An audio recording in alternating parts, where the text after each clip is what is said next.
presenting our company, Jacce-aile. The first part of it, Jacce, are our initials, and then the last part is aile, which means family in Turkish. So we put it together, and that's how we came up with our company name. A little information about Turkey. Turkey is the only Islamic country where Islam has not been established as a state religion. They follow a secular government. Turkish people consider themselves a distinct ethnic and cultural group. They don't consider themselves neither European nor Arab. In urban areas such as Istanbul, most people feel more closely akin culturally to Europe than to the Middle East when it comes to business. So most foreigners visiting on business from the West will find the business atmosphere similar to home. So then next we did some preliminary background research in the subjects of cultural, political, economic, and some social environments in Turkey.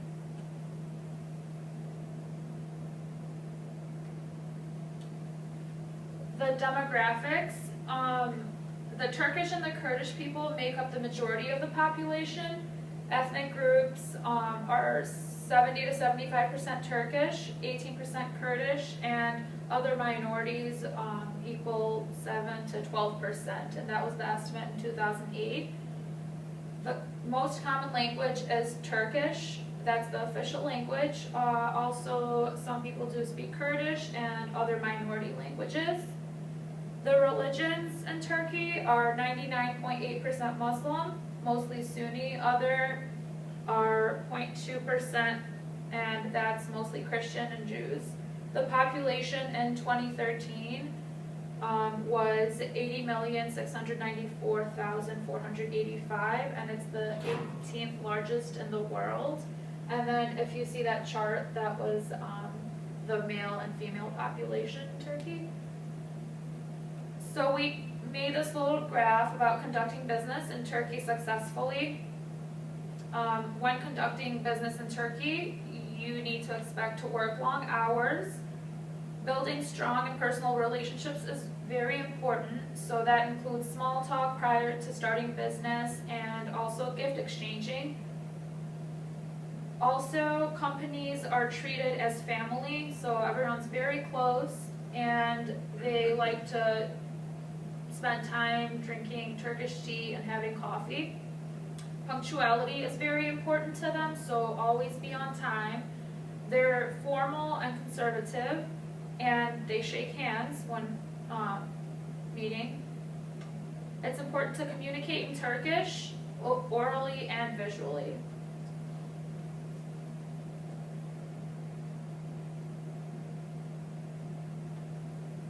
The consumer behavior of Turkey involves visiting a lot of restaurants. They enjoy food a lot, and mealtime is relaxing, and it's a way to engage in good conversation. So when doing business, Turk likes to have trust. They want to feel comfortable with who they're doing business with, and it's important to them to build long-term relationships. Turkey suffers from uneven distribution of income, where a small percentage of the population enjoys very high levels of income, and then the smaller percentage of the population enjoys, or that's the smaller percentage of the population, so they enjoy a lifestyle based on the global consumerist ideology, which means living in million-dollar residences, adorning themselves with designer clothing, dining at upscale Turkish and foreign restaurants, and traveling abroad frequently. The majority of the population cannot enjoy such lavish activities, so our product is well fit for the total population. Our items are used daily, they're great quality and low cost, so we have a well-fit product for everyone. To say something about the cultural dimensions of Turkey, we use the Tominar system.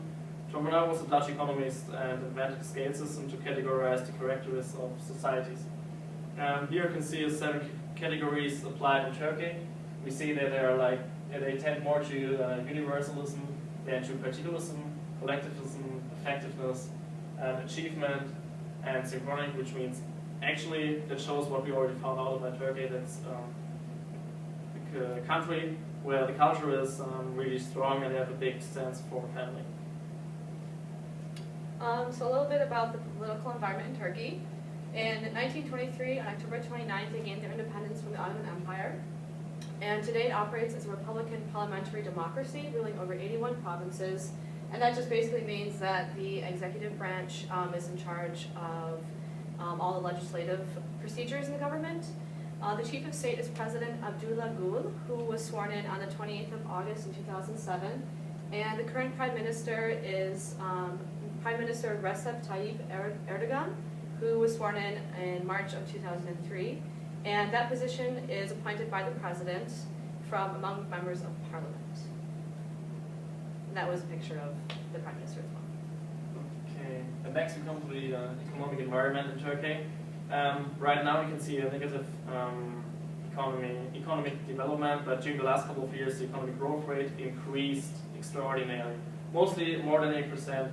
You can see in graph 1 with the years in the left column and the economic growth, or the growth rate of the economy in the right column. Since 2002 the per capita income tripled, which you can see in graph 2 on our website. But recently, as I said, there's a period of weakness. The growth goes back to 3.5%, and the official goal of economic growth for 2013 of 4% will not be reached. Okay, so next we are introducing our company, our background, our mission, and our vision.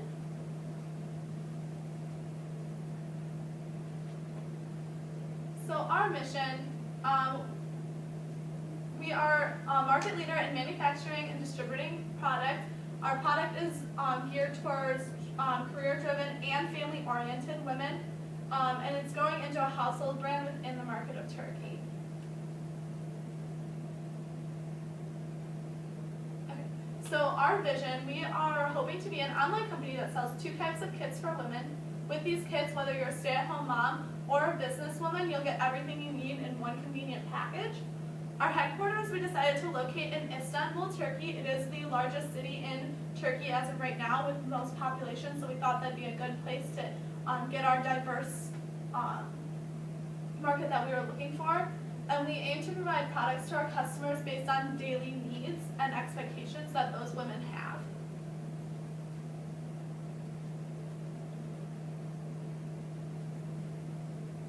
Okay, so it is now time to meet our staff. We are all present today. I'm Caitlin, I am the CEO of the company. To my left, we have Elise, who is the marketing VP.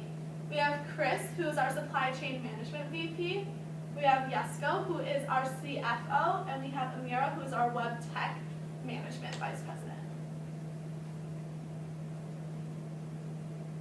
So next we go into the target market and the marketing strategies that we have.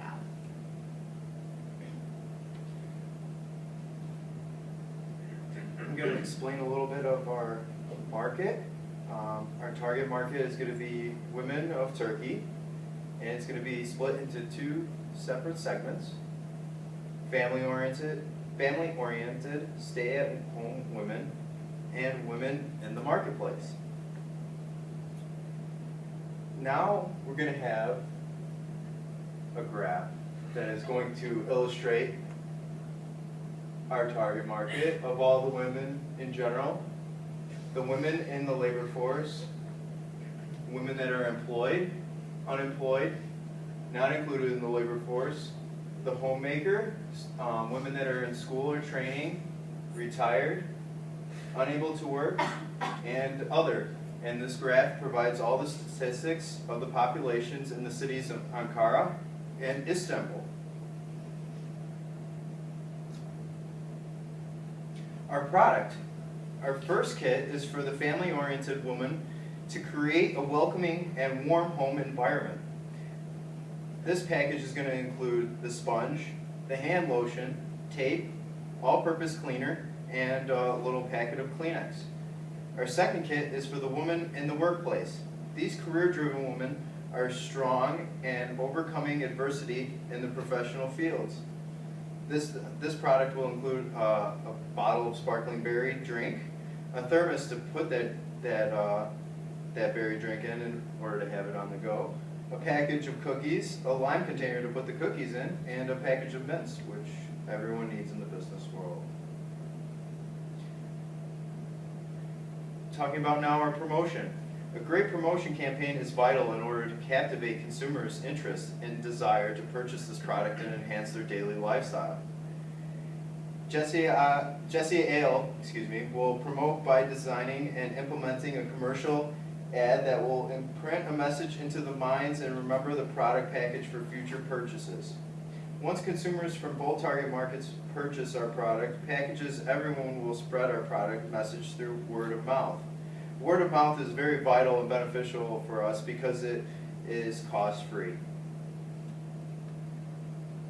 During our research, now we come to the pricing. During our research, we encountered 3 different pricing strategies. The market skimming, the penetration pricing, and the companion product strategy. The penetration pricing strategy is mostly used to pursue non-financial goals by using the price as a competitive weapon. Since we are first starting our business and we are introducing our product to the market initially, we cannot afford to sell it for loss. So we neither have the market position nor the required amount of customers to do so. The market skimming strategy, we can achieve both our financial goals, which are especially important regarding the uncertainty of our new established business, and the basis for lowering our price in the future in order to meet customer requirements.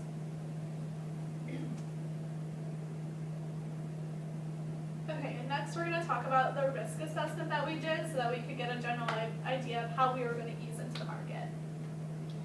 So first up, we have the SWOT, or strengths, weaknesses, opportunities, and threats that are involved with our business.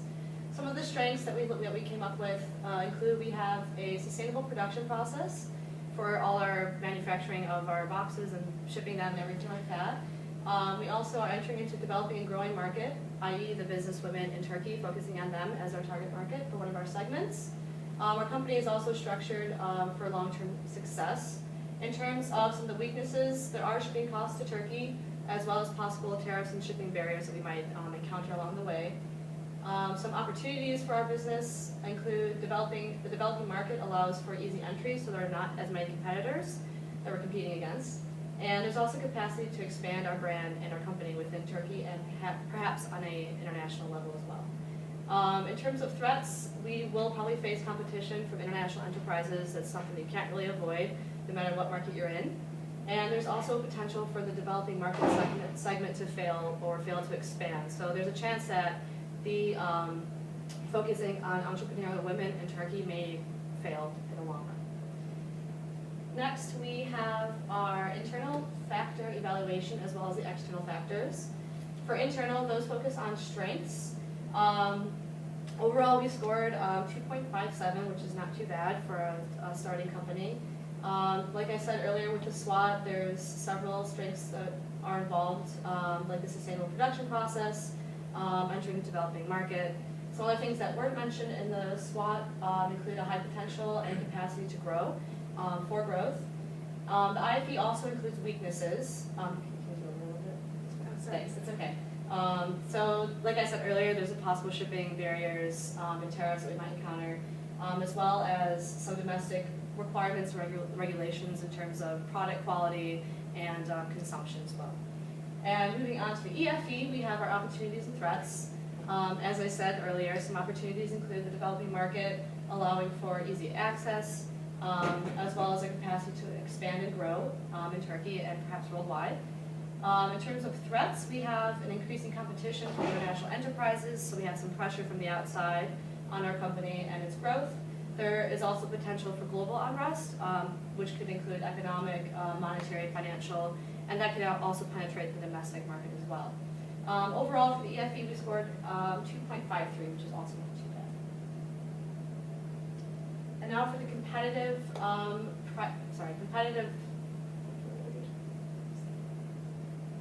competitive pricing matrix. Sorry about that. Overall, we scored not too well. We scored on the lower side of this matrix. So we have a 2.12, and I compared our company to 2 other e-tailoring or e-businesses. So Marcofoni is actually a partner company with eBay, and then Trendyol is a company in Turkey that is expanding and growing and gaining lots of picking up pace in terms of its growth and expansion. Some of the things that are included, like the criteria that were included in the matrix, include advertising, product quality, price, competitiveness, things like position in the market, consumer loyalty, and things like that. So overall, we didn't do too well, but we hope to expand in that category. So next we're going to go over our evaluation, our controls, and some limitations we might face as a company. Alright, I'm going to go over the internal controls with you. It's very easy to look at controls on an external level, especially in this type of example with our company. You know, if we had an issue with suppliers, of course we would change our supplier overseas where we would get our resource from. If there's a problem with the economy, price structure, inflation, we would just change the price of our product in order to adjust for that. So, but the main reason in order to change is internally, in order to save the most money. And the first thing and primary responsibility is to have internal measures at every stage of assembly and distribution. This means properly packaging the product the first time and properly train personnel in orders in order to meet the high standards for our customers. It is also important at this stage to make sure we have production waste. We limit any production waste and every resource of 100% quality and undamaged for our customers. Management will have to take responsibility and supervise all assembly workers and stress this measure to all employees. And supervision will be needed at the packaging stage to verify the contents and are ready to ship to reduce damages of the product that will be en route to the end consumer, so they are happy with their purchase and become loyal customers.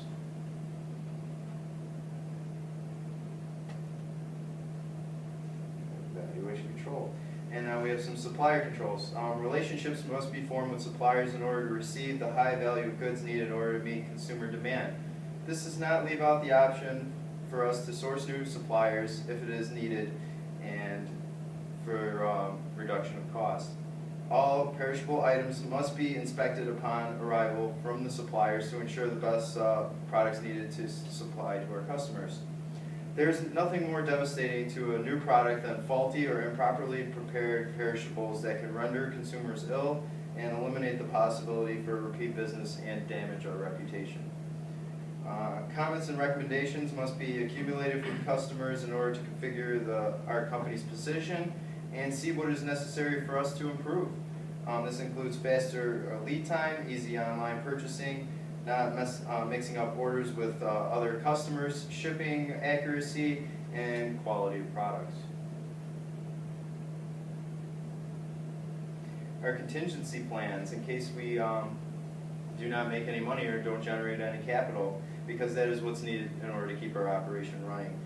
We will need to then seek private investors to generate capital and maybe accept our agreements with possible percentage of ownership. We also, if that doesn't work, we would have to then source capital, maybe going through local banks and generating loans.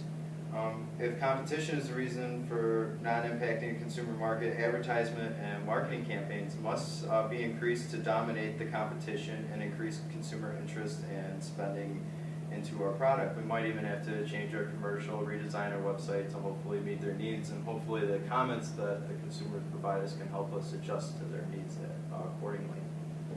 Marketing campaigns would include more television, paper, web, and radio advertisement in order to reach our target market by any means necessary, and to increase our awareness and how our product is of higher quality over our competition.